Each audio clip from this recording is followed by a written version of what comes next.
Imaginez que la vie est comme une vague. Elle s'élève, se brise et se retire. Et tout comme une vague, nos vies font partie d'un cycle plus vaste.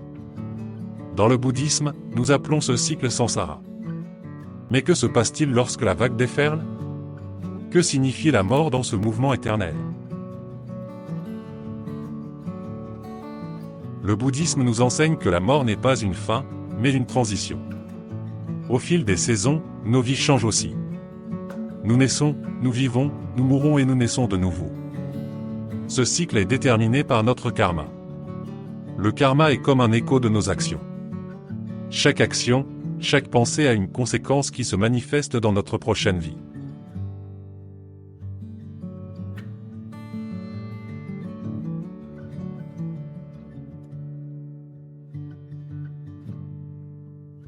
Imaginez une balance.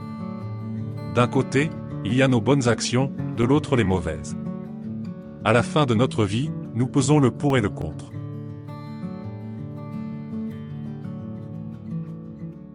Si les bonnes actions l'emportent sur les bonnes actions, nous renaîtrons dans une vie plus heureuse. Si les mauvaises l'emportent sur les mauvaises, notre prochaine vie pourrait être marquée par la souffrance. Mais ne vous inquiétez pas, car le bouddhisme nous offre des moyens d'améliorer notre karma.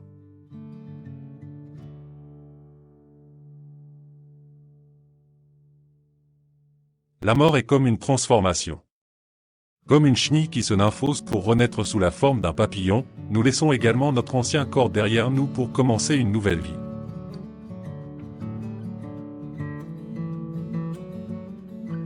C'est un processus naturel, aussi naturel que le lever du soleil.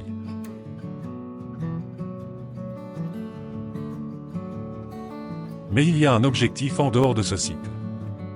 Un état de paix et de félicité parfaite que nous appelons le nirvana. Le nirvana est comme un lac calme dans lequel toutes les vagues se sont apaisées. Pour atteindre le nirvana, nous devons surmonter notre ego et développer la compassion. Grâce à la méditation et à la pratique spirituelle, nous pouvons nous approcher de cet objectif.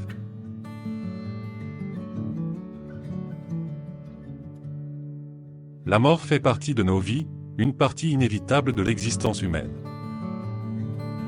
Mais il n'est pas nécessaire qu'elle soit associée à la peur.